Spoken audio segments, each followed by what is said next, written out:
Ding dong, Christmas time is here again. Gonna be really close to attempting suicide because the time is so stressful. Very stressful indeed. Everybody wants to almost kill themselves, but they don't want to because it's Christmas time and it will make the Christmas time really a big bummer if you do it. So please don't do it. Wow, I just improvised that whole thing, which is why I immediately regret it. Yes! Yes, we're getting very close to the winter break. Yes, the mid-season hiatus, but that's not till next week. Yes. So this is the week right before that next week. But one of our shows decided, you know what? I'm gonna kick it early, and that one, of course, is the show that I will talk about as soon as I say the fucking title of what the hell this is, and of course that is the Super Vlillain vlogs. Oh, oh, that was a twofer right there. I think I've done those before, but shut the hell up! Each time is a new time. Anyway, yes. So the show that I was gonna say, before I had to say the title, that that decided to start its hiatus early is Gotham, because they're the ones that like to go consistently for a while without making any breaks, and then when they do, it's a long ass one. So anyway, yes. And so they decided, you know what? Let's have our mid-season finale feel like a friggin' season finale, because basically the overarching, overarching, at least most of the overarching, whatever the hell, however you pronounce that, overarching plot lines that have been heavily surrounding the season for this season that we thought would last throughout the whole season turn out, nope, we're gonna end it now. It's all done, yay! Ugh. And of course, by that I mean, of course, the big old Dumont story arc about how Theo Gallivan decided to finally be one of the villains of Gotham who is smart enough to figure, wait a minute, let's just friggin' kill Bruce. If we kill Bruce, that means he does not become Batman, which means we can do whatever the hell we want, because no other superhero exists in this universe. This isn't the CW universe, this is the Foxy Fox network. Foxy Fox Fox. But anyway, yes, I guess Lucifer exists in here, I guess. So after all that ingenuity from the intelligence of Theo Gallivan, yep, it was all for nothing. Finally, we had a couple of guys, he had a whole cult on his side. A friggin' cult complete with the cloaks and the weirdness and the happiness and the stabbing themselves and whatnot. And they were all easily defeated by Golden and his army of rogue shotgun shooters. And they were so close to finally putting an end to old little boy Bruce. They were so close. They were so tantalizingly close. And then nope, everyone had to go in and guns a-blazing.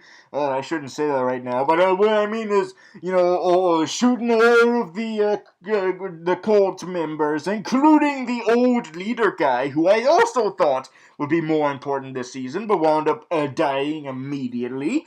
And so, yeah, they're all dead. And the only one surviving is Theo Gallivan.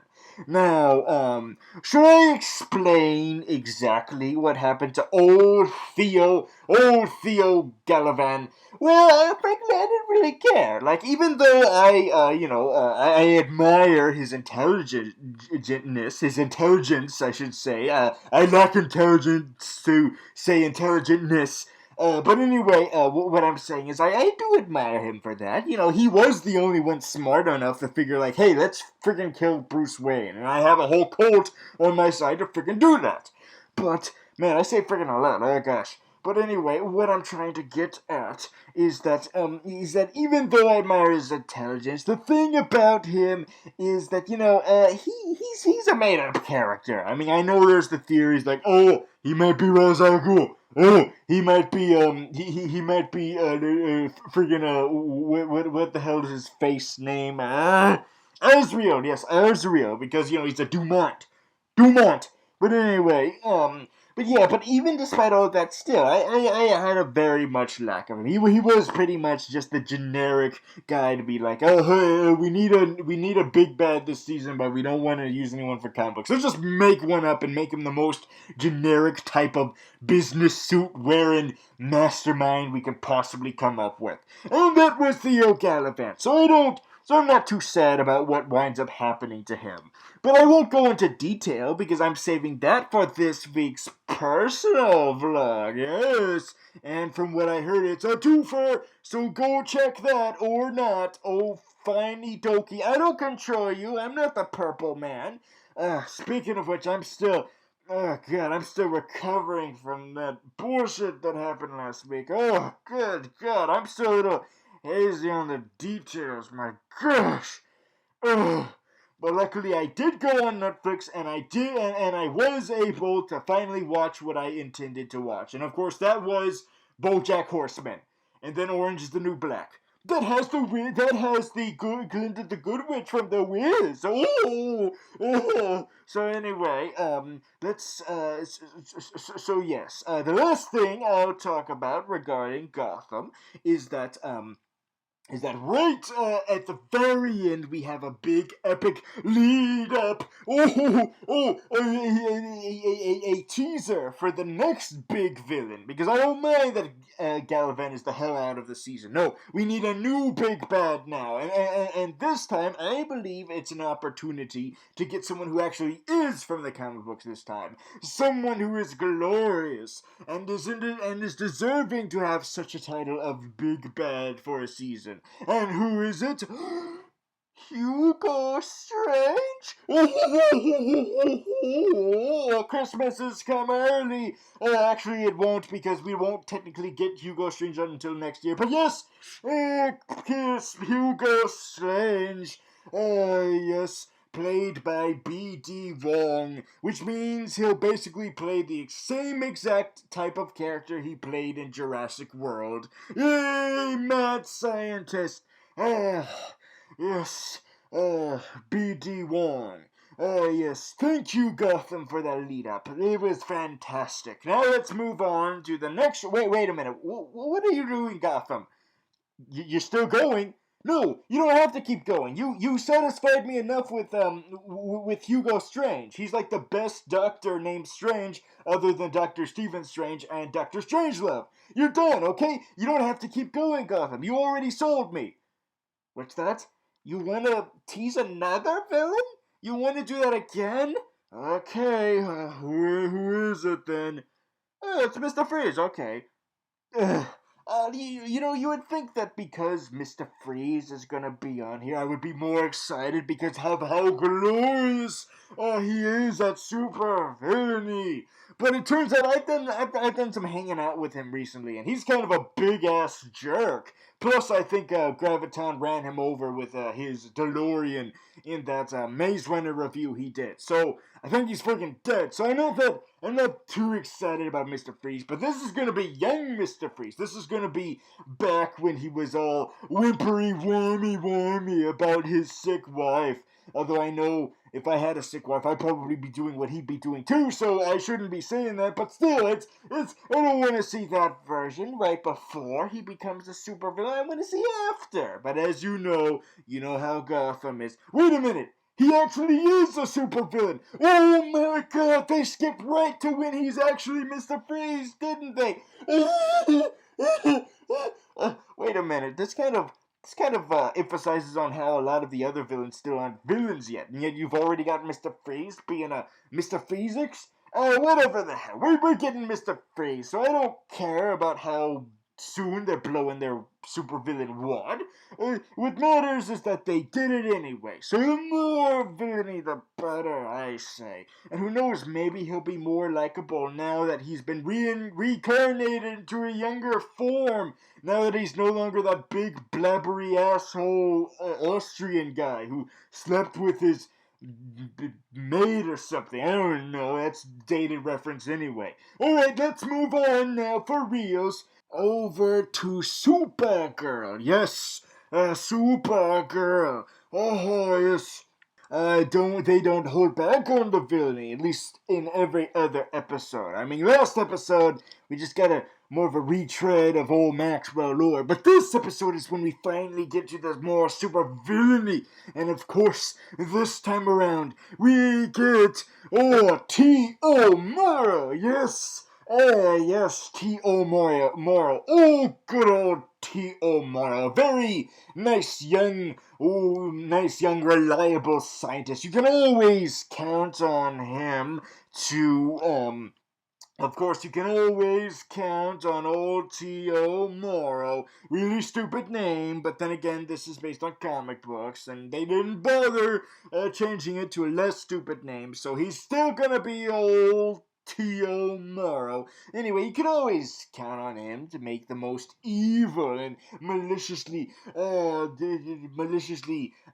deviant super robots of all time. And for some reason, they always had to do with weather. But you know what? That's fine because he's got the red volcano, he's got the red cyclone, or whatever the hell, a whole bunch of different red type weather. So don't ask for a red Sharknado because everyone makes that reference and I wanted to stop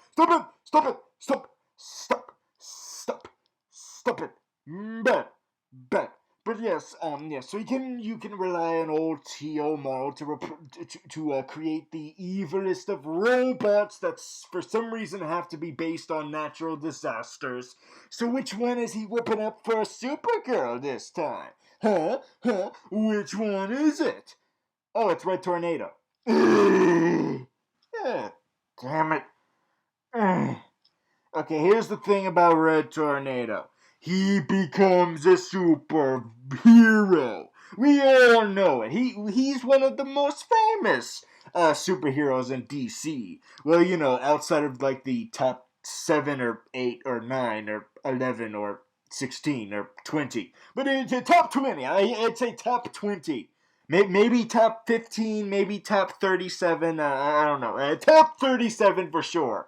Top 55. Anyway, yes, but the point is that he is up there, kind of.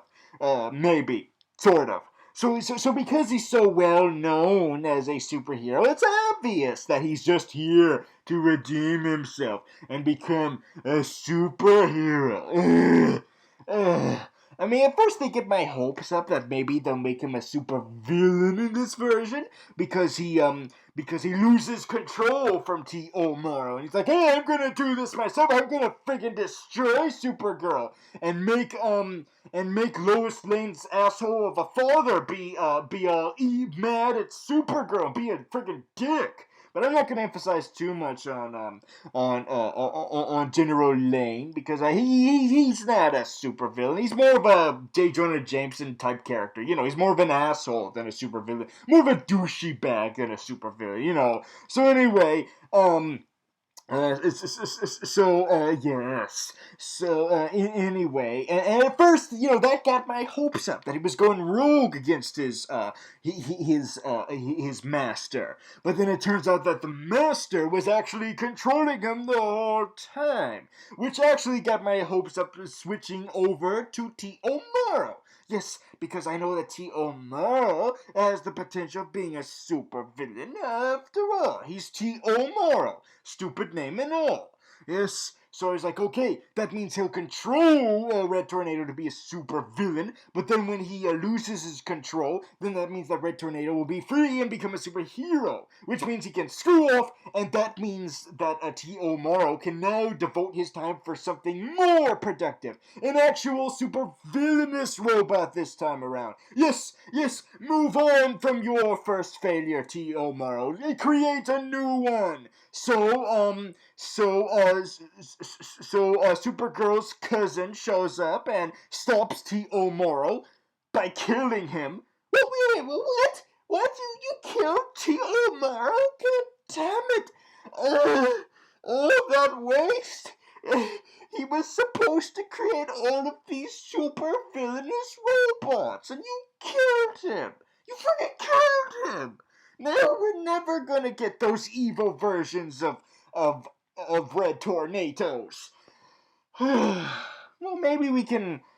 Maybe what will replace that is Red Tornado himself. Yes, maybe that's what they're going for this. Because he gains sentience. And at first I thought, wait a minute, does that mean he's going to become a hero? But no!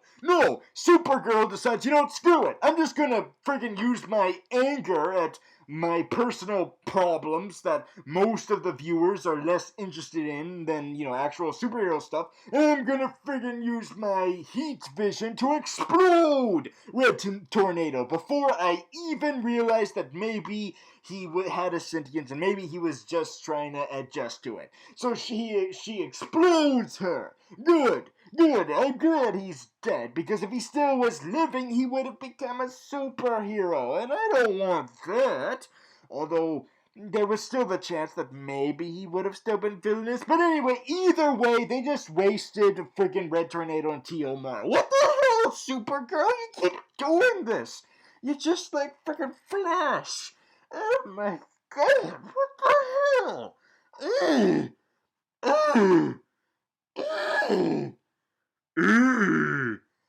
Ugh. Man, that's not the point of supervillains. You can't just throw them away like that. You have to keep using them. Let them flesh them out. Let them develop over time to grow their supervillainy up. But when you kill them, all their potential is lost. Alright, well, I just depressed myself with that. Let's move on to Agents of S.H.I.E.L.D. Maybe no supervillains will be killed in this one. Oh shit, they are supervillains killed in this one. Well, however, it's not necessarily supervillains. It's characters that I was used to looking at as supervillains until they're like, nope, surprise, we were good guys the whole time. And of course, one of them, of course, is spoilers. I've never done spoiler alert before. Why should I start now? But anyway, yes. Screw it. Rosalind Price is dead. It's just like with the Penny Man from Heroes Reborn. By the way, no Heroes Reborn for the next couple of weeks. Heroes. No heroes. So instead, we gotta deal with this. We gotta deal with Rosalind Price dying. She's dead. She got killed by Ward. Now listen, Ward. I know you're great with the supervillain. You're doing great, kid. You're doing great with all that. But you keep hogging all the spotlight from other potential supervillains. I mean, come on. We friggin' had the son of Baron Strucker on the show, and he immediately died just so we can get more Ward. The lack of variety is disturbing in this one. And now we just decided to take out more variety by getting rid of Rosalind Price. And I know, why should I be sad about that? She was not a supervillain. Yes, but by having her still alive, that would have been more of a chance that she could have been. But it didn't seem apparent what with last episode, what with her revealing that she was, it turned out to be good the whole time and did not realize that she was working for Hydra. She didn't know. And of course, apparently the show is like, well, once we make them not a villain anymore, that means they're completely useless, so bang, bang, bang, pow. So they deemed her useless to them now. I wouldn't want to get on their bad side, Agent of S.H.I.E.L.D., and they would like the very moment that I all of a sudden become just a little bit less interesting. They're like, yep, let's get rid of you immediately. Except for our main cast, despite them significantly becoming less interesting over time. Let's keep them. But anybody else, no, we get rid of them immediately. So Rosalind Price is gone. Goodbye, Rosalind Price. I had high hopes for you, just like the Penny Man from The Heroes Reborn. And much like you, I respect what you did, despite you not being a supervillain. At least your deviance of being supervillain-esque was able to drive me for so long. So goodbye, Rosalind Price. And even though she is no longer with us, do you know who is still with us? Banks! Yes, good old Banks is still here. So maybe there's the chance that he can become super villainous. Yeah, like, take revenge for Rosalind Price. Yes, there is still use for Banks. Oh, apparently not, because he got shot too. God damn it! Fuck! He got killed too! What the fuck? What the fuck is wrong with you? It's like, it's like the moment anything interesting happens to characters, the potential for characters are like, screw it, let's just kill them. We got other characters to worry about, less interesting characters, like the British guy and the blonde lady. They're gonna have their own spin-off, yay! So anyway, yes. So he gets killed too, and he gets killed by that freaking no good asshole. Ooh, the guy who thinks he can just waltz into this show with his ability to pick up things with his mind, and he thinks he can just come in here and think that he's the great beyond end-all replacement of freaking Graviton? Yes, I have not forgotten that. I am still pissed about that. Because that was Graviton's job. He was supposed to be the gravitational-themed villain of Agents of S.H.I.E.L.D. But nope, he's still in the goo. And they decided, let's, instead of getting him finally out of the goo, let's just make up a villain that has those exact powers. He'll be an Inhuman. Yay! Oh, God. Sorry about that, Graviton. Hang in there, old chap. I don't think anyone said that since not 1806. So anyway, so the asshole Graviton replacement waltzes in and kidnaps Fitz and Simmons, and Ward forces them to recreate the portal over to the planet that Simmons spent all that time on in one of the previous episodes. Yes, the great planet where they're finally going to extract that Inhuman, the Inhuman responsible for the birth of Hydra, or at least according to Agents of S.H.I.E.L.D. If you ask the movies would be like, Agents of S.H.I.E.L.D. is just being drunk again. Don't listen to their junk ramblings. It's very sad and depressing. You're only enabling them when you do that. And we're like, but screw it. We don't get you once a week. We get this once a week. So we'll just stay with this inebriated, pathetic, homeless man called Agents of S.H.I.E.L.D. So anyway, yes. So that means we're this close to finally seeing who the Inhuman is who started Hydra. I can't wait. It's going to be so awesome. Or maybe not. I've been disappointed before. Yes, but what's important is that they've been building this up, and I have been vigilant the whole time. I've been very vigilant about how Simmons woke up in that one episode after she was rescued, and I knew that this was leading up to something deliciously evil, very pleasant supervillain indeed, and my hopes have still not been ruined. So my hopes continue for whatever this may be, and it seems very apparent that we'll see who that is in the next episode. Because Ward gets his ass to Mars, or whatever the hell this planet is, along with Fitz And Coulson is there too. So basically the entire original cast of Agents of S.H.I.E.L.D. that had a penis. Yes, let's make the travel to this planet a friggin' sausage fest. What the hell?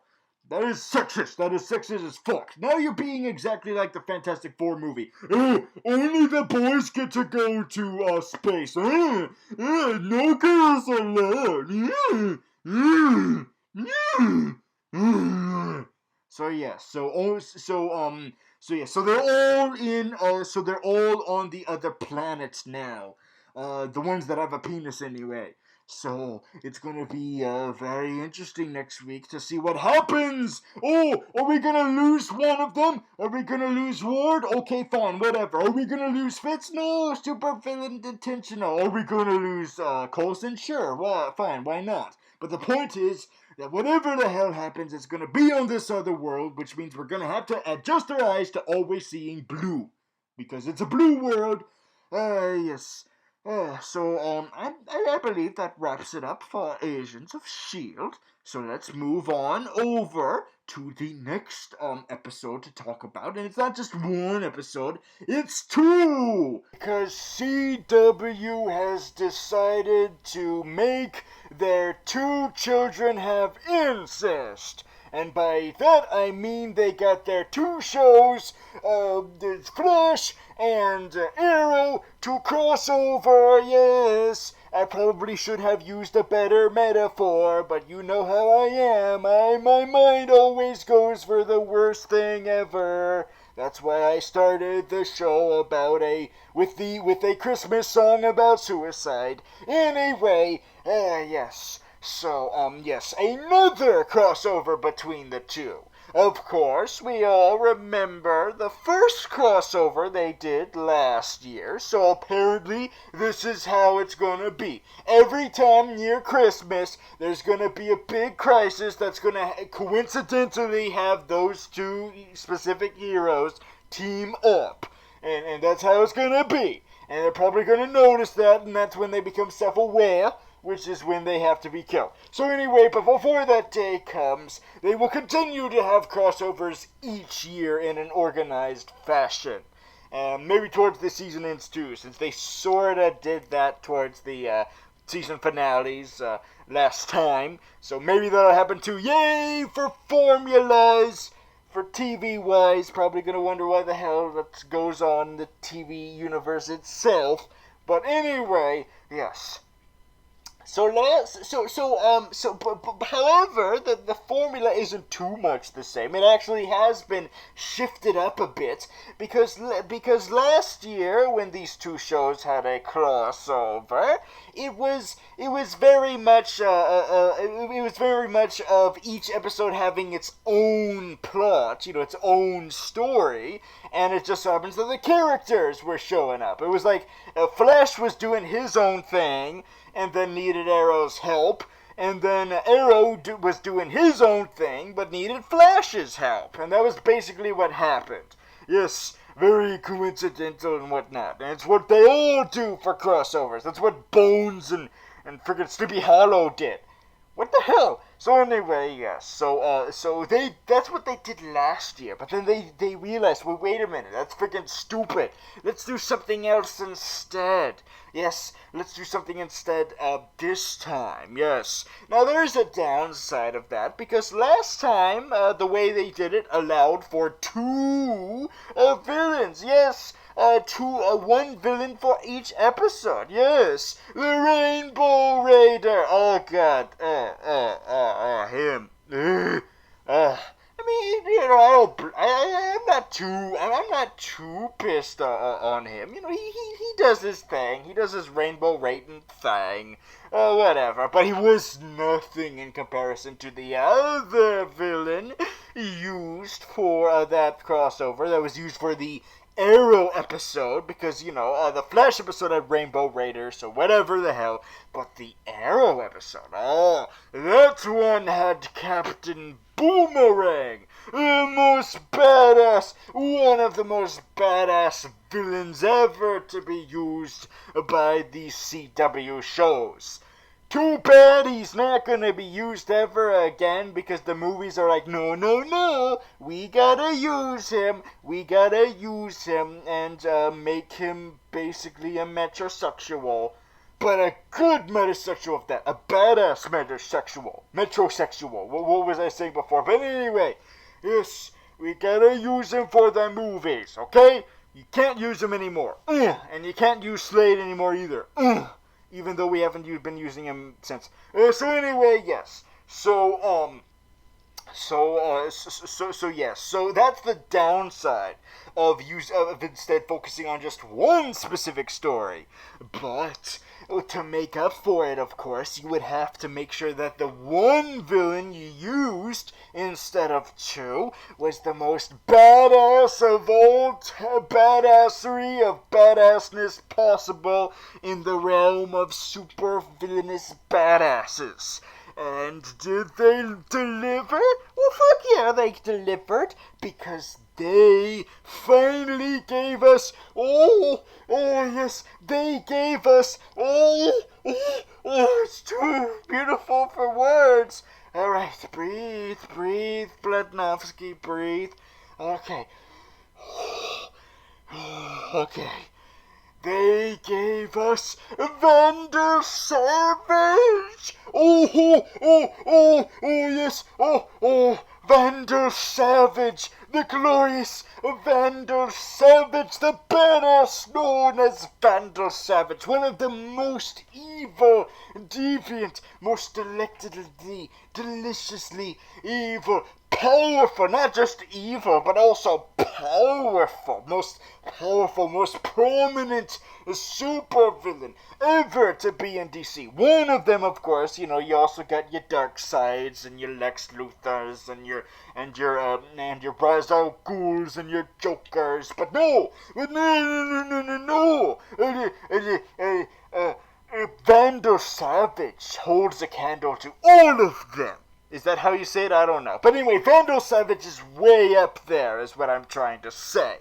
It's way up there indeed. Because Vandal Savage is one of those characters who is so badass that he works alongside Lex Luthor and Ra's al Ghul. He works alongside them. He doesn't work for them. He works alongside them. And even in Young Justice, they worked for him. Yes, Lex Luthor and Ra's al Ghul worked for him. They were his caddies. That's how gloriously powerful Vandal Savage is as a villain. So powerful that he has the villains that you usually imagine being on top, working for him. Yes, and you might say, well, he didn't work, Darkseid didn't work for him. Well, guess what? He teamed up with Darkseid at the end of Young Justice, right when they were about to lead up to whatever epicness that would have been, but it never came to anything because that show got canceled because DC and Marvel don't give a shit about what's animated. They just care if it entertains the kids and keeps them in the freaking seats. So anyway, yes, I dropped that bombshell of a mic drop or whatever the hell. But yes, but anyway, moving on over to nothing, because we're still talking about Vandal Savage. Yes, Vandal Savage. Yes. Now, for those of you who don't know who Vandal Savage is, fuck yourselves! How could you not know who this glorious villain Vandal Savage is? Yes, he was once a caveman, just a stupid old Neanderthal caveman minding his own business until he came across an asteroid that held an important element in it that granted him immortality, and so he walked across the lands watching it grow in front of his very eyes. He's very much like that little girl in the current season of Doctor Who. Yes, he walks across the countryside watching society grow before him. And with each society and with each society that comes and goes, he learns from each of them. And he learns everything. He retains all the knowledge knowledge of all of this life experiences, of 1,000 life experiences, 1,000 times of worth of life experiences he puts in his brain. So he is very intellectual and very highly intelligent. So of course all of that knowledge, of course, would make him very powerful, because knowledge is power. Did you hear that, teachers? I hope you're happy, teachers. Except for the fact that I'm doing this. You're probably very disappointed in that, but you are probably proud of that one thing I just said.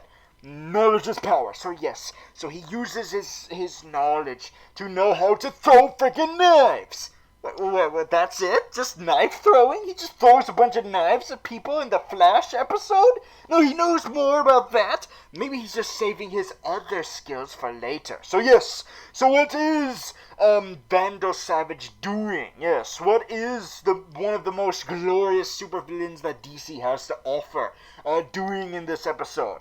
Well, he's trying to kidnap Hawkgirl. Yes, a Hawkgirl. I don't give a shit about Hawkgirl because that's a superhero. And she's also got Hawkman. And there's a love triangle with Vibe. That's not why I came here, so whatever. That's not what I came here for. Not some scoopy, joopy, doopy love triangle. I came here for Vandal Savage, and that's what I get, because Vandal Savage feels my pain of dealing with obligatory love triangles and scandals and whatnot. And he's like, no, screw this, I'm gonna friggin' kidnap Hawkgirl. Yes, but when he tries to, Hawkman gets in the friggin' way. Well, why do you do that? Why do you have to Hawk block Vandal Savage? Why do you have to Hawk block him? I better trademark that. Oh, yes, Hawk block. Hawk block. Noun. No, not a noun. It's a verb. Hawk block. Verb. The act of keeping Vandal Savage from kidnapping Hawkgirl. Or, Hawkman. Whichever way you want to put that. So, yes. But why is Vandal Savage doing that? Well, before we find out how exactly, first he has to steal a badass scepter, yes, to make him even more badass than before, if that's possible. So he gets his badass scepter, and then he pimps away, exploding everything in this church, probably gonna make him go to hell, but then again, he probably deserved to go to hell 4,000 times over, you know, since he lived since freaking caveman times. So he pimps away, and so that brings us one day later for us to the next part of this Flash Arrow crossover. Probably completely confusing Arrow viewers who do not follow Flash and are like, what the fuck is going on? What's going on here? I don't know what's going on. What the fuck? Blah, blah, blah, blah, blah, blah, blah, blah, blah. Well, that's what you get for not watching Arrow. That's what you get for preferring Arrow over Flash, is what I mean. That's what you get for not watching Flash. So anyway, yeah. So we continue the storyline of him getting the scepter, so he can extract the essence of Hawkgirl and Hawkman. Wait, why does he do that? Now, at first, when I heard this, that apparently the reason why he's immortal is because he extracts the essence of Hawkgirl and Hawkman. At first, I thought, oh, maybe it's because the asteroid from the comic books that gained him his powers back in caveman times. Maybe what happened was that it's beginning to wear off, so he started instead getting the powers from Hawkman and Hawkgirl, and doing it over and over and over again, because apparently the way that works is that Hawkman and Hawkgirl are reincarnated each time Vandal Savage kills them. So that must be very annoying for him, because he's like, God damn it, they keep popping up. They're like friggin' whack-a-moles. It's like you hit one and then another pops up. But that's important because his immortality lessens with each millennia or whatever the hell. I don't know. But anyway, the point is that is that he needs to recharge. So, and that scepter is used as a plug. Yes, it's like a charger, but he needs the source, and the Hawkgirl and Hawkman are the outlets, I guess. So anyway, yes, so he needs to recharge, and we reveal from a flashback the very first time he killed Hawkgirl and Hawkman, back during the Egyptian times. Yes, of course he lived during the Egyptian times. You know, he goes all the way back to caveman times. So he kills Hawkman and Hawkgirl the very first time, and then he's all like, yes, oh yes, I have their powers now. Wait a minute, what? You have their powers now? You have their power of immortality now. You have them now.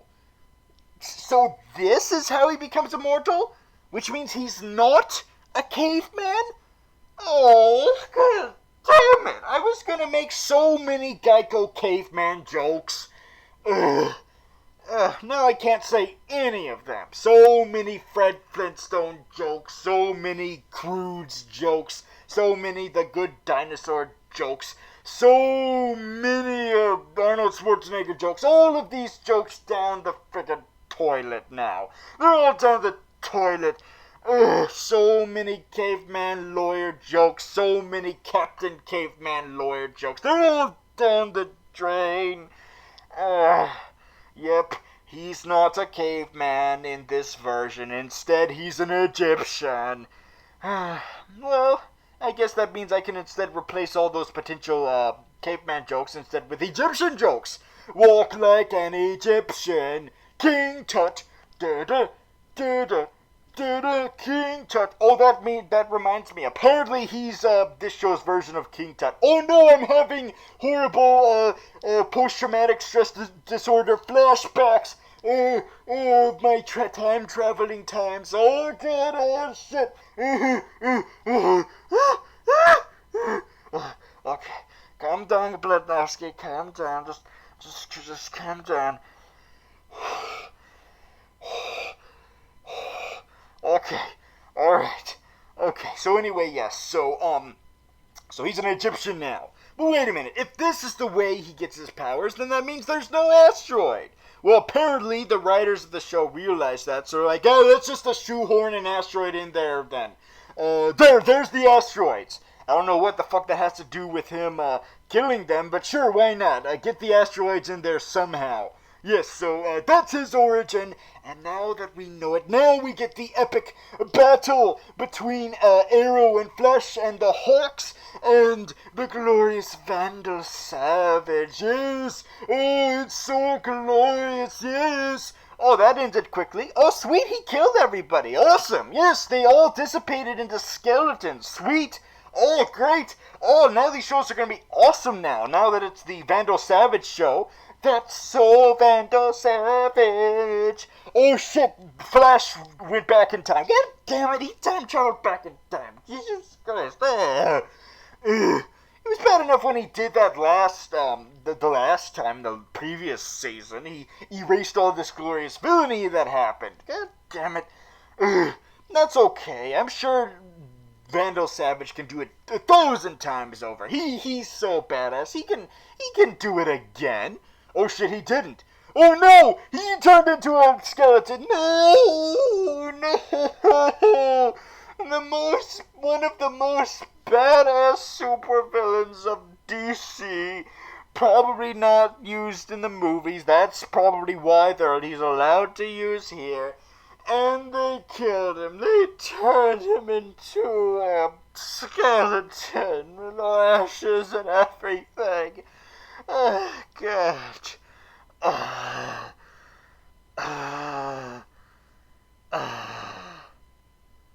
Oh, sweet. Oh. Malcolm Merlin is here, and he's sweeping up the dust. Oh, what does that mean? He's putting it in an urn. Oh, does that mean he's going to put it in his house? He's not going to put it next to a picture of Vandal Savage and be like, I miss Vandal Savage. He's in an urn now. But then he's like, oh, you owe me one, buddy. Wait. He's your buddy? He's not your buddy, pal. I'm not your guy friend. Or whatever. So Malcolm Merlin is good old buddies with Vandal Savage, which is weird considering that he helped Arrow and Flash, get rid of Vandal Savage, throughout Flash and Arrow. Also, Damien Dark showed up too on Flash. So now all the non-Arrow Flash viewers are probably like, who the fuck is this asshole moron who doesn't deserve to be a big bad because he's not in the comic books? Ugh. I wish what happened to Theo Gallivant happened to him. Ugh. But then again, that would mean that if Dark got all dead, he would just come back to life somehow, like apparently is gonna happen to Theo Gallivant. So no, I don't wish that happened to him. So anyway, Damien Dark. Screw him. I want to see what Malcolm Merlin's doing. What's doing in these episodes. And what he does is he sweeps up the ashes of Vandal Savage and he says, you owe me one. So what does that mean? What the fuck does that mean? Does that mean that that Vibe's predictions of him reincarnating is true? No, I don't want little boy Savage. No, screw that. I want Vandal Savage to come back. God damn it. I want him to come back completely. Yes, from the ashes. I want him to literally rise from the ashes like a phoenix. Except not exactly like Phoenix, because, that's Marvel. But yes, apparently, whatever way will happen, it will definitely happen, because we know he's the big bad for Legends of Tomorrow. So of course he's coming back. Yes, you can't keep a good villain down, especially one like the glorious Vandal Savage. So of course he's coming back. I can't believe I had any doubt.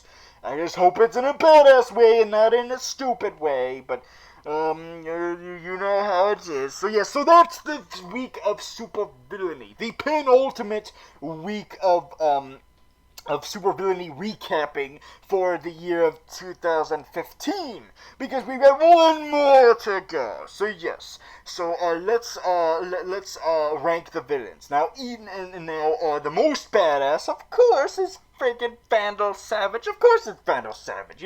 Even though he got his ass disintegrated, he's still badass nonetheless. Even if he had his origin all fucked up to be tied directly to Hawk Girl's origin, just for the sake of convenience. Like, oh, we need both the Vandal Savage and the Hawks here, so let's just bash them in together and have them have the same origin.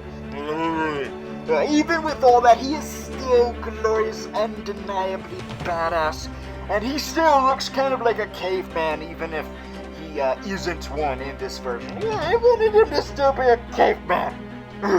But despite all that, he is still the most badass of the week, and the least badass is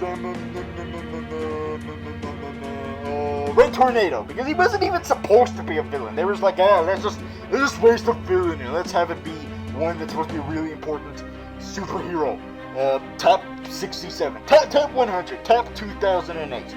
Alright, so that's the week, everybody. I'll see you all next week when it is the final episode of this year. Hey, Merry Christmas, or Happy Hanukkah, or Happy Kwanzaa, or Happy Ramadan, or Happy